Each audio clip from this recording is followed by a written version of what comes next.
Comissão de Meio Ambiente discute a criação de subcomissões e avalia denúncia de irregularidade ambiental. Vereador Rubens Gás questiona a Prefeitura sobre como está sendo utilizado o recurso de R$580 mil destinado à modernização das recepções de 4 centros de saúde na região dos Amarais, através das emendas impositivas. Projeto de lei do vereador Permínio Monteiro desobriga entregadores de entrarem em áreas comuns de condomínios. E conheça o projeto de educação ambiental que está encantando os alunos da rede municipal.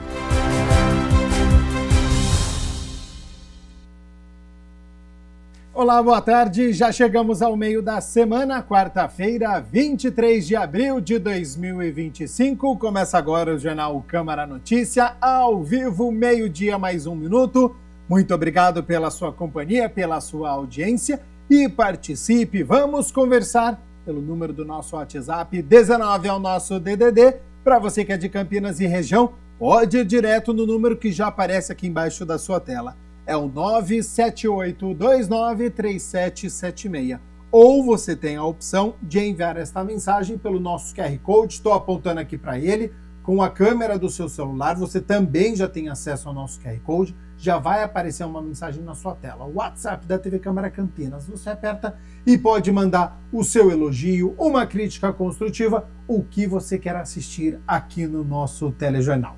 E a gente abre a edição de hoje com as notícias da metrópole e com o projeto de educação ambiental que está encantando as crianças aqui em Campinas. Alunos da rede municipal cuidaram de joaninhas em sala de aula e participaram da soltura dos insetos na natureza. A repórter Luana Galiza acompanhou esse momento especial. Mais de 26 mil alunos da rede pública de Campinas estão participando de uma ação que une ciência, educação e meio ambiente. No SEI Rafael Duarte, os pequenos acompanham de perto o ciclo de vida das joaninhas, da larva ao casulo, dentro do projeto Joaninho, desenvolvido pela Prefeitura em parceria com a empresa Asas e Cores. Então foi bem interessante para eles, bem assim, despertou a curiosidade deles, né? Então a gente percebe assim que eles têm interesse, eles aprendem, eles fazem pesquisa em casa, trazem para a escola, fazem pesquisa com as famílias, eles levam para casa tudo que está sendo trabalhado aqui na sala de aula, todas as descobertas, eles levam para casa, aí tem o feedback da família, que eles estão sempre retornando. E assim, e a aprovação é ótima.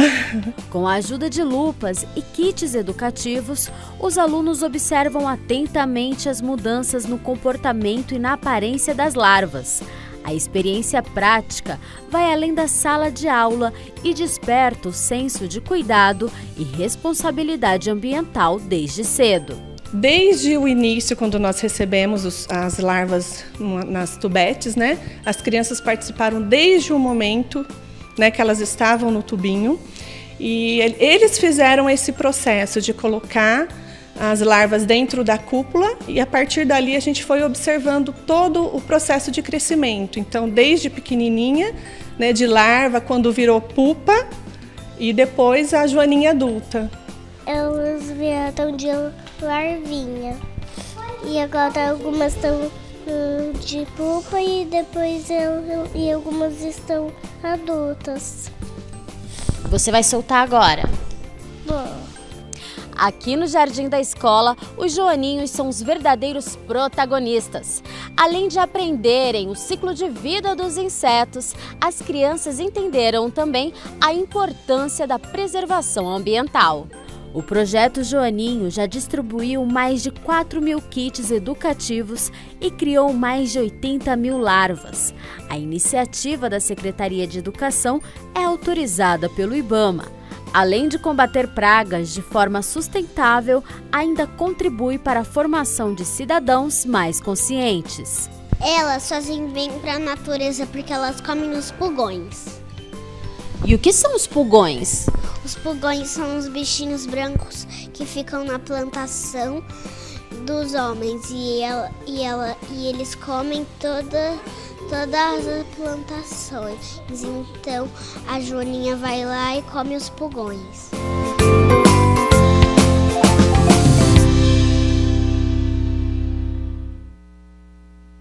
Que projeto bacana, né? Aqui na cidade de Campinas. Bom, vamos com as notícias do Legislativo. Denúncia de irregularidade ambiental foi tema da terceira reunião da Comissão de Meio Ambiente. Terceira reunião da Comissão de Meio Ambiente da Câmara Municipal de Campinas foi presidida pelo vereador Luiz Iabico e abordou sobre uma denúncia encaminhada pela Ouvidoria da Casa Legislativa relacionada a uma possível irregularidade ambiental. Essa denúncia, senhoras e senhores vereadores, veio através da ouvidoria, através de um ofício, e nós consultamos a Procuradoria da Casa, o jurídico da Casa, e nós tivemos uma orientação de encaminhar essa denúncia para a Secretaria do Meio Ambiente. Trata-se de uma denúncia de uma empresa que está causando uma poluição séria, grande aqui em Campinas. Veio através de um integrante dessa empresa que não quer ser citado, e nem a empresa nós estaremos citando aqui, eles pedem sigilo, pede que nós denunciemos a CETESB e outros órgãos fiscalizadores, e nós entendemos que cabe à Secretaria de Meio Ambiente, que é o Seclimas, executar essa fiscalização, mesmo porque nós não temos equipe, nem braço, nem perna, nem corpo para fazer esse tipo de averiguação, né? E então nós estaremos encaminhando através de ofício para a Prefeitura Municipal de Campinas, Secretaria Municipal do Clima, Meio Ambiente e Sustentabilidade, para o secretário Braz dos Santos Adega Júnior. Os vereadores Rubens Gás e Wagner Romão, membros da comissão, também participaram da reunião. Penso que o encaminhamento que o presidente está sugerindo de encaminhar essa denúncia à Secretaria de Clima, Meio Ambiente e Sustentabilidade é o encaminhamento adequado para esse momento, e esperamos que a Secretaria possa fazer o seu trabalho de fiscalização e de contenção dessa prática que é muito prejudicial ao ambiente ali naquele contexto.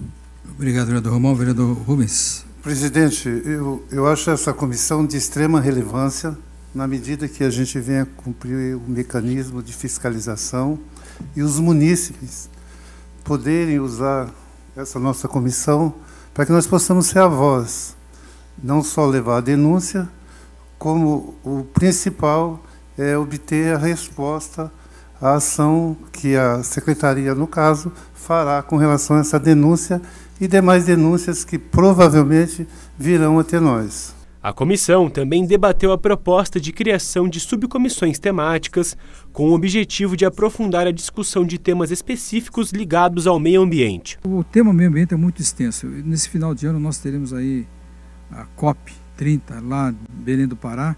O Brasil será foco de atenções do planeta inteiro.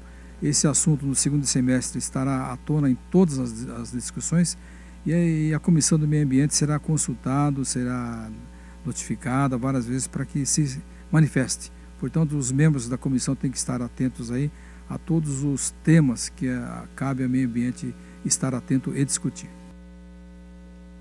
12:00 mais 9 minutos. Muito obrigado pela sua companhia, pela sua audiência. Estamos ao vivo nesta quarta-feira e olha só, a nossa equipe acompanhou o vereador Nick Schneider, que foi conferir a instalação de um semáforo no bairro Jardim Londres. É o Câmara nas Ruas.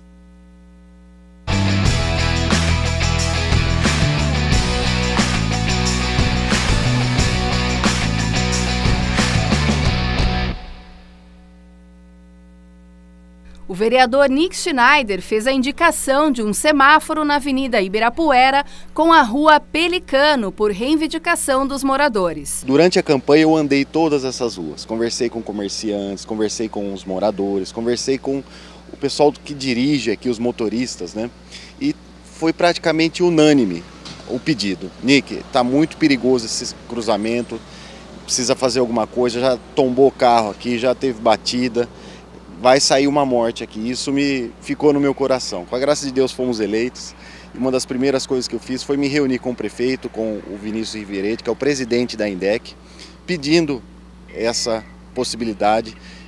da instalação do semáforo, pedindo um estudo técnico. Com a solicitação do parlamentar, a INDEC promoveu esse estudo e destaca a relação entre o Legislativo e o Executivo. Na verdade, em primeiro lugar, eu preciso destacar a importância dessa relação do Legislativo com o Executivo, né? Essa foi uma solicitação do vereador Nick Schneider, né? Uma solicitação de um estudo para a implantação de um semáforo aqui nessa região, tendo em vista a alta demanda aqui que nós temos de veículos e pedestres, principalmente no horário de pico. Então a equipe técnica veio até o local, faz uma contagem, né? Os técnicos vêm aqui, ficam aqui nos cruzamentos, fazem uma contagem, registram, jogam no sistema e vê a possibilidade ou não da instalação do semáforo. E aqui houve a viabilidade da instalação desse semáforo, já foi instalado, já entrou em funcionamento e vai causar e trazer mais segurança aqui para todos os usuários dessa região. Esta parte do bairro não existia, era apenas um muro. Mas com a chegada de novos moradores, nessa avenida Ibirapuera, alguns acidentes começaram a acontecer com a chegada de novos carros transitando. Muito acidente, mas bastante mesmo, era praticamente um por dia. A gente há muitos anos estamos pedindo esse semáforo para poder reduzir os acidentes. Depois que abriu a travessa aqui, que a Ibirapuera deu a travessa, era um muro fechado, né? Conforme abriu o bairro novo, abriu também essa avenida. Aí os acidentes aconteceram, porque aumentou muito o fluxo, né, de carro. Muito vai e vem, então realmente aconteceu muito acidente. É um por dia. Graças a Deus agora que esse semáforo a gente tem a esperança de evitar pelo menos 90% dos acidentes. Muito importante para nós aqui, tá? E para a vizinhança também aqui, é importante demais. Já saiu batida aqui de vizinhos nossos aqui, que quase, vamos falar assim, acidente bem grave, você entendeu? E hoje com o semáforo vai ficar bem mais fácil para nós.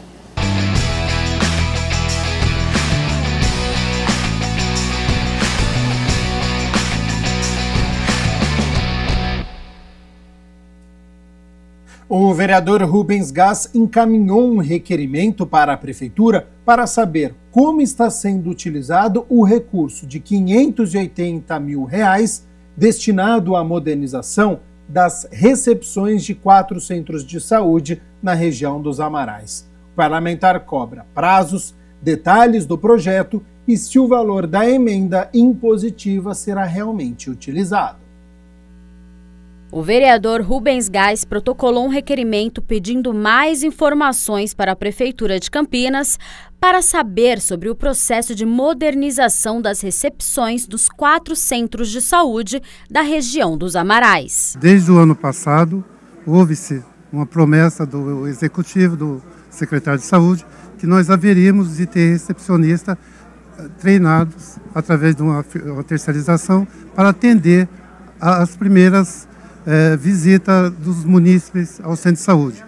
Esse fato da humanização é primordial e nós não podemos deixar isso de lado. O que nós estamos questionando agora é se realmente haverá isso. E segundo a fala que nós tivemos na reunião com a saúde, o suficiente seria R$ 120 mil anual para cada centro de saúde. E aí a gente colocou, através da nossa emenda, R$ 580 mil para atender toda aquela área. Segundo o parlamentar, as consequências da falta de um atendimento humanizado dentro do centro de saúde impacta direto na recuperação dos pacientes e na confiança da população no sistema público de saúde. Nós precisamos entender porque está obscuro ainda, né? Se isso aí realmente vai sair do papel, porque eu acho que é algo louvável, né? O que a gente vê, o que a gente é perceptível, que o atendimento não é adequado. São pessoas que não estão qualificadas para fazer o primeiro atendimento. E o primeiro atendimento é tudo. Eu acho que teria e terá pessoas capacitadas para poderem dar o primeiro atendimento. Eu já passei por momentos difíceis em hospitais e a gente sabe quando a gente não é bem tratado quando chega no local. Isso aí acaba influenciando até no teu sistema imunológico, no que você está passando, e acaba somatizando e dando uma sequência maior para tudo aquele dano que você tem fisicamente ou emocionalmente. Projeto de lei protocolado pelo vereador Permínio Monteiro desobriga as pessoas que entregam encomendas aqui na cidade de Campinas a entrarem nas áreas comuns dos condomínios dos consumidores. De acordo com a proposta, as empresas e plataformas de entrega devem informar expressamente aos seus consumidores que os entregadores não são obrigados a acessar as áreas comuns dos condomínios, nem mesmo a realizar a entrega diretamente nas portas das residências ou dos comércios. A propositura deste projeto de lei é devido aos motoboys, motofretes estarem sofrendo determinados tipos de pressão e violência por parte do contratante. No caso aí, vai levar alguma coisa em um condomínio, em algum prédio comercial, muitas das vezes eles acabam sendo obrigados a ter que comparecer, subir no elevador, comparecer em salas comerciais, em apartamentos. O vereador Permínio Monteiro reforça que o projeto é uma forma de garantir a segurança do trabalhador. Essa é a intenção do projeto de lei, que a gente está preocupado devido à grande violência que vive sofrendo os motoboys, que às vezes acaba sendo ignorado por determinadas pessoas que não entendem a obrigatoriedade deles. Além de otimizar o seu tempo de entrega. Sim, com certeza. Isso daí vai encurtar, né, o tempo de entrega. Isso daí facilita também a vida do motoboy, que não vai ter essa obrigação, como eu falei anteriormente, mas também vai facilitar a vida da pessoa que contratou o serviço da entrega e facilitando a vida de ambas as partes. O vereador Guilherme Teixeira encaminhou um requerimento para a Prefeitura de Campinas para saber a situação do tratamento ao Ciresp aqui no município. O vereador Guilherme Teixeira protocolou um requerimento pedindo mais informações sobre a situação do tratamento ao Sistema Integrado de Regulação do Estado de São Paulo, em Campinas. Nós buscamos, com essas informações, poder entender como é que está o serviço das pessoas com transtorno do espectro autista e com outras também comorbidades, que a regulação é feita pelo Ciresp. Então nós precisamos saber como é que está essa fila e essa é a intenção do requerimento. Saber se tem fila, como está a fila, qual que é o andamento dela, qual é a tratativa que a municipalidade está dando para essa fila. O documento busca esclarecer a situação da lista de espera para atendimento de pacientes com transtornos no neurodesenvolvimento, especialmente aqueles com transtorno do espectro autista. A preocupação do parlamentar é o impacto desses atrasos no desenvolvimento das crianças, já que a intervenção precoce é fundamental para garantir qualidade de vida e inclusão social. Por exemplo, hoje nós temos o sistema que é do Prateia, eles fazem todo um atendimento lá e depois eles têm que encaminhar esses pacientes que eles entram na fila do Ciresp. E a gente quer saber como é que está esse atendimento, se existe uma fila de espera de demanda de serviços nas instituições cadastradas pelo município. A gente precisa saber como é que está essa situação. A gente precisa saber se essas instituições estão com fila, se elas estão com fila, qual é a fila de cada instituição, para que a gente possa planejar o município como um todo, né? A gente saber a quantidade de população atendida, a que precisa de atendimento, para que a gente possa atender o município de melhor maneira, com a melhor qualidade possível no atendimento. Hora de homenagem aqui no Jornal Câmara Notícia, com a entrega do título de cidadã emérita a Alexandra Caprioli dos Santos Fontolan, a atual secretária de Cultura e Turismo de Campinas. Por iniciativa do presidente da Câmara, Luiz Rossini, foi entregue o título de cidadã emérita a Alexandra Caprioli dos Santos Fontolan, a atual secretária de Cultura e Turismo de Campinas, na Casa de Itália. Graduou-se em Turismo e Terapia Ocupacional pela PUCamp, com especialização em Gestão de Empresas Turísticas pela Fundação Getúlio Vargas. Atuou na área acadêmica por mais de 15 anos, como professora na Faculdade de Turismo da PUCamp e do curso de pós-graduação em Planejamento e Organização de Eventos da Policamp. Empresária do ramo de turismo e eventos há mais de 40 anos, iniciou a sua trajetória profissional na Caprioli Turismo, vendendo passagens e ajudando a organizar roteiros de viagens e excursão. A atual secretária de Cultura e Turismo de Campinas, Alexandra Caprioli, agradeceu a honraria recebida.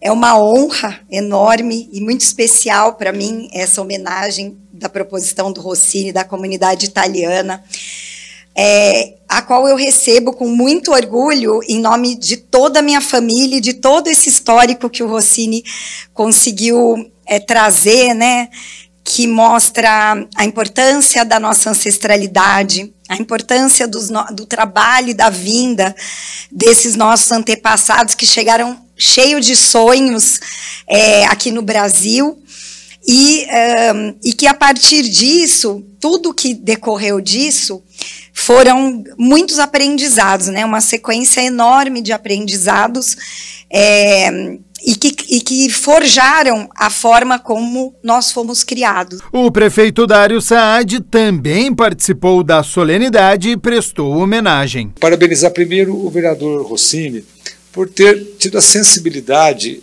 de fazer esse reconhecimento. O vereador tem as funções que a Constituição determina, votar os projetos de lei da prefeitura, reivindicar, criticar a administração, pedir as coisas, mas o vereador também tem um papel importante, que é representar a sociedade no reconhecimento. A Alexandra, que tem um espírito público, que gosta de política pública, que gosta de gente, que a gente sabe que pela vida que poderia ter outra opção de vida dentro da sua carreira, dentro da empresa ou fora da empresa, mas ela optou por servir a população através do turismo inicialmente e agora como secretária nesses últimos anos. Então, venho aqui demonstrar a minha gratidão como prefeito. A Alexandra, ela é apaixonada pelo que faz. Ela realmente, acho que não é 220, ela está ligada no 440, não sei nem se tem. E sem dúvida isso ajuda muito.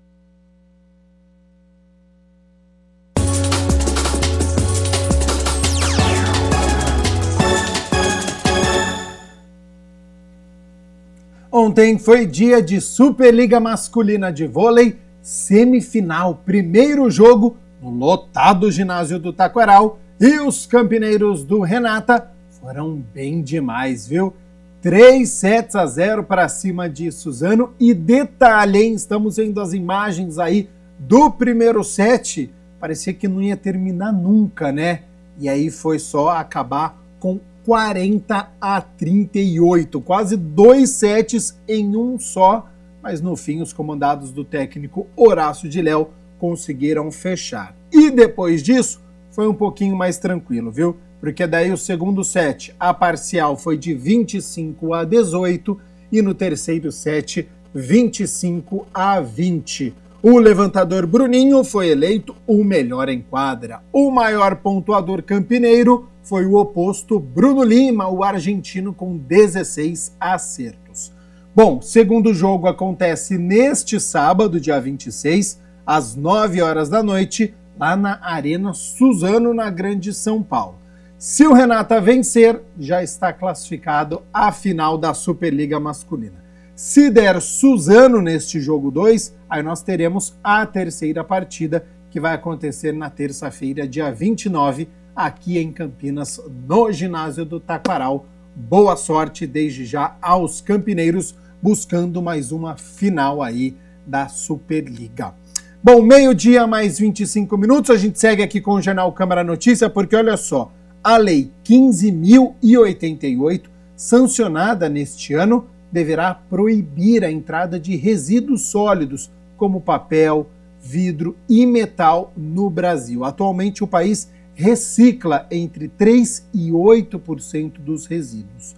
Com a proibição, a própria indústria deverá absorver os resíduos que são gerados dentro do próprio país como matéria-prima. Esse e outros aspectos desta mudança de lei você confere a partir de agora no nosso quadro, o Giro Ambiental.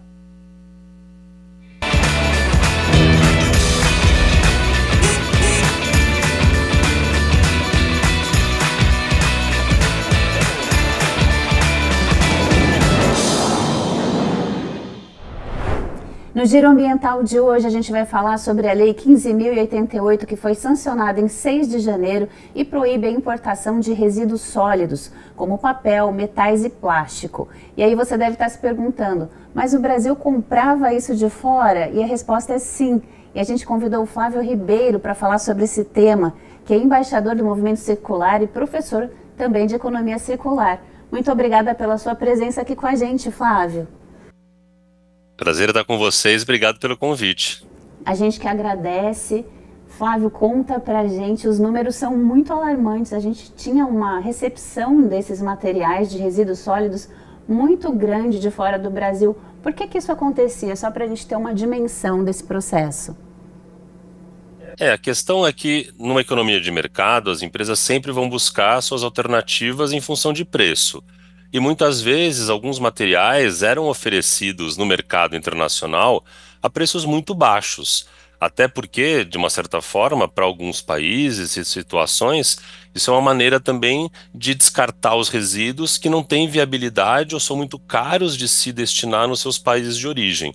Então vinha de tudo. Bem, por um lado, resíduos que realmente têm valor e que para a nossa própria indústria são importantes, mas também vinha muito lixo, que a gente chama tecnicamente de rejeito, que é aquilo que chega aqui e também tem que ser descartado, ou seja, eles estão transferindo um custo para a gente. São várias situações, na verdade, né?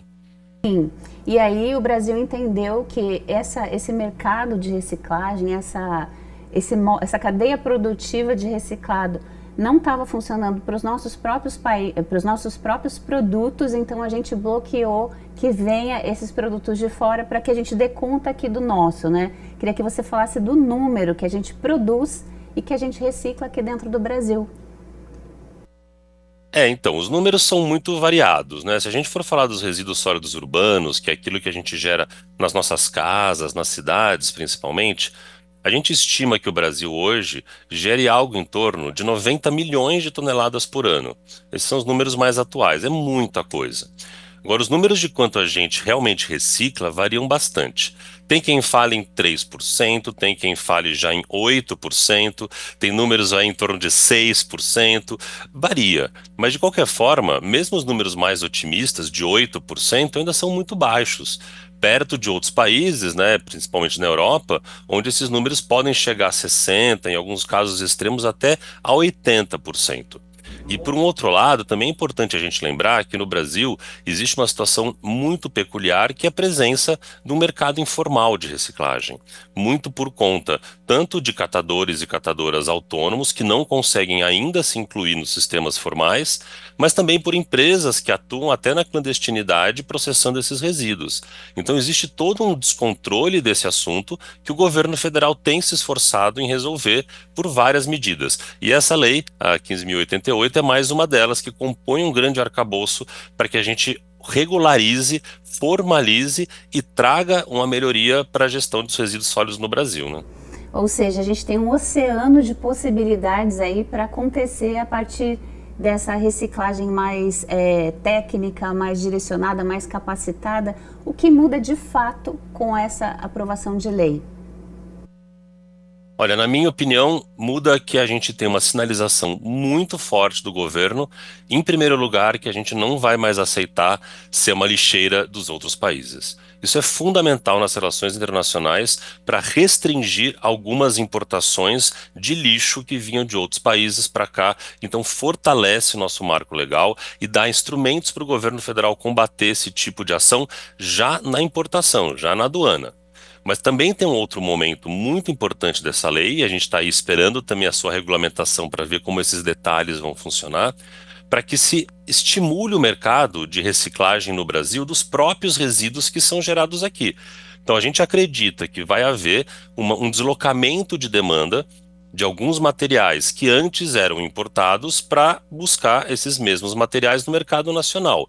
Então, com isso, a expectativa do governo e de muitos de nós, né, é que a gente aumente a quantidade de material reciclado no Brasil. Seria um impulso para a criação e formalização dessas cadeias de reciclagem que já existem, mas em alguns casos precisam aí de um apoio para se fortalecer.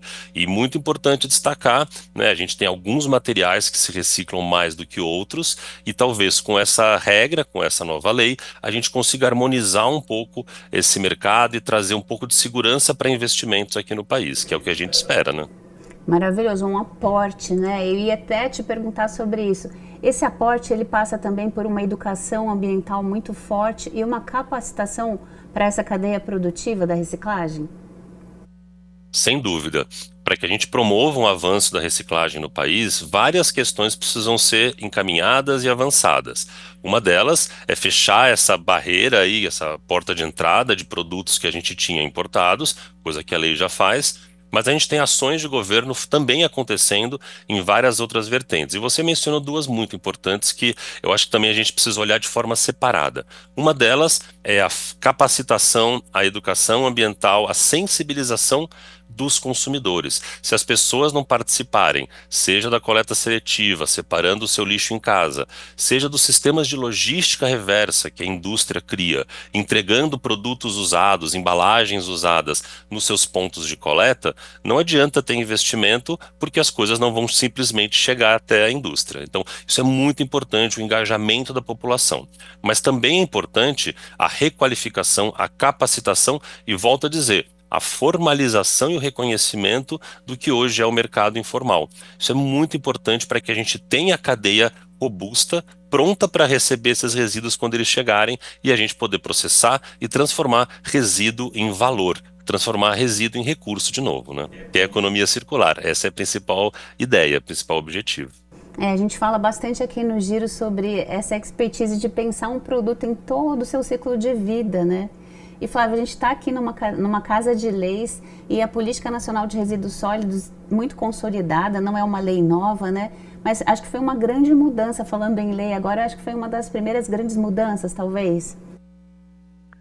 Sim, a Política Nacional de Resíduos Sólidos é um marco fundamental. E aí, como você mesma disse, vale aqui destacar o papel essencial do Poder Legislativo ao trazer regras tanto para evitar algumas situações que a sociedade não aceita mais, como os lixões, coisa que a Política Nacional fez e a gente ainda tem muita dificuldade de conseguir, mas também para criar estímulos, como a cadeia da reciclagem. Então, seja oferecendo, digamos, barreiras, proibições e regras do jogo, ou seja mesmo estimulando negócios, o legislativo é fundamental. E a política de resíduos, ela foi talvez o marco fundamental ao trazer de forma ampla para todos os tipos de resíduos um marco, um grande guarda-chuva dentro do qual várias regras passam a operar. E a própria Lei 15.088, ela é uma alteração da Política Nacional de Resíduos, ela acrescenta algo a mais e a ideia também é essa, é que o Legislativo possa trabalhar as leis de forma viva,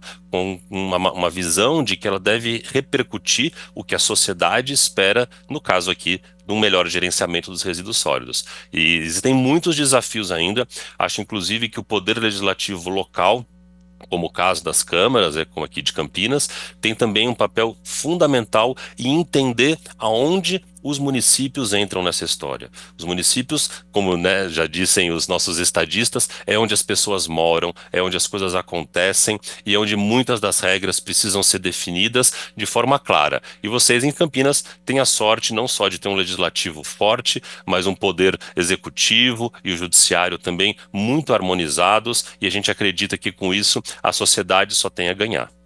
Com certeza, que seja um espelhamento aí para cidades menores que estão de olho nesses problemas, né? E Flávio, eu queria que você falasse também desse movimento da economia circular, porque às vezes a gente não tem noção de como realmente a gente pode transformar uma cadeia produtiva em circularidade, de uma forma circular. Por exemplo, existe uma polêmica sobre as garrafas PET, né?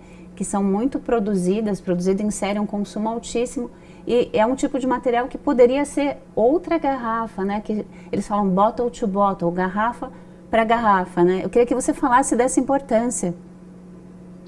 Fantástico. Então, primeiro só, para quem não conhece, né, lembrar que a economia circular, de grosso modo, é uma estratégia da sustentabilidade que tem como grande meta, objetivo, fazer com que os recursos naturais que a gente extrai do meio ambiente permaneçam em uso pela sociedade pelo maior tempo, ao maior valor e com a maior utilidade possíveis. Então, a ideia é repensar toda a economia de forma a isso acontecer. E a gente está falando desde a reciclagem tradicional até modelos de compartilhamento de produtos, os chamados produtos como serviço, e uma coisa que você falou antes que é muito importante, o pensamento de ciclo de vida, para que desde os projetos os produtos sejam pensados para isso. Então, não vamos aqui demonizar nenhum material, nenhum tipo de solução, mas, por exemplo, quando você fala de garrafa PET, é preciso que no projeto daquela garrafa já se pense que um dia ela terá que ser reciclada. Por exemplo, evitando o uso de cor no PET. Tem países como o Japão, onde é obrigatório que todo PET seja transparente para facilitar a reciclagem. Isso é muito importante, mas também é importante ter outras questões ligadas, provavelmente, a, em alguns lugares, fomentar modelos de reutilização ou fomentar maneiras com que isso que você falou aconteça. A garrafa que foi usada em determinadas situações, talvez a garrafa PET seja de fato a melhor solução, então a gente precisa pensar o que fazer com ela ao final da vida útil. E claro, uma garrafa PET pode ser muitas coisas, né? O PET, para quem não sabe, é um dos plásticos mais versáteis e mais valorizados que existe. Você com uma garrafa PET, você pode, como você mesma disse, fazer uma nova garrafa. Mas também você pode fazer um fio de poliéster e produzir uma jaqueta esportiva. Você também pode fazer um material de baixo valor agregado. E a forma com a qual a gente vai lidar com esse resíduo da garrafa, tentando buscar sempre a melhor solução, a de maior valor agregado, vai depender justamente do que a sociedade se preparou para oferecer para essa garrafa, vamos dizer assim, no final da vida útil. Então aqui eu estou falando das regras de logística reversa, das legislações, inclusive municipais, relativas à coleta seletiva. Tem uma série, um conjunto grande, né, de medidas que a sociedade pode utilizar para garantir que essa garrafa vai ter o melhor destino ao final da sua vida útil. E é tudo isso que a gente fala quando a gente fala de economia circular. Maravilhoso, Flávio, e até pensando filosoficamente, é uma forma também da gente pensar um planeta possível para quem virá depois, né? Porque é circular também, a vida é circular, né? Queria que você deixasse então os contatos para as pessoas que quiserem acompanhar. Olha, eu vou sugerir que vocês acompanhem um trabalho muito bacana do Movimento Circular, que é a maior plataforma de circularidade aqui da América Latina, presente em vários países. A gente é dedicado especificamente a olhar para a educação como um aspecto transformador da economia circular. Muito obrigada pela sua presença aqui com a gente, Flávio, e parabéns pelo trabalho. Eu que agradeço, parabéns vocês também pela pauta e desejo sucesso e sorte para todo mundo nessa transição para um mundo mais limpo e circular. E para você que nos acompanha, continue com a gente porque agora é hora daquele giro ambiental pelas curiosidades do Brasil e do mundo. Uma onça pintada chamada Mura conquistou o coração da internet durante uma apresentação de dança emocionante no zoológico do SIGS, Centro de Instrução de Guerra na Selva, em Manaus. Nascida em 1º de junho de 2022, data especial por ser o Dia do Guerreiro de Selva, a pequena Mura é filha de Pituca e Máximos. Ao nascer, pesava cerca de 300 gramas, mas hoje, com quase 2 anos, pesa aproximadamente 75 quilos, se alimentando de uma variedade de carnes como boi, porco, frango, peixe e até carnes de caça, tudo balanceado para que ela cresça forte e saudável. Está esperando uma visita? Uma onça pintada resolveu dar um oi inusitado e foi vista tentando entrar em um condomínio em Imperatriz, no Maranhão. O felino ficou mais de 2 minutinhos na frente do portão e depois deu meia volta, sumindo pela avenida. Os moradores de Vila Zenira contaram ter visto uma onça na noite anterior e até pegadas de onças puderam ser vistas ainda no dia seguinte do registro.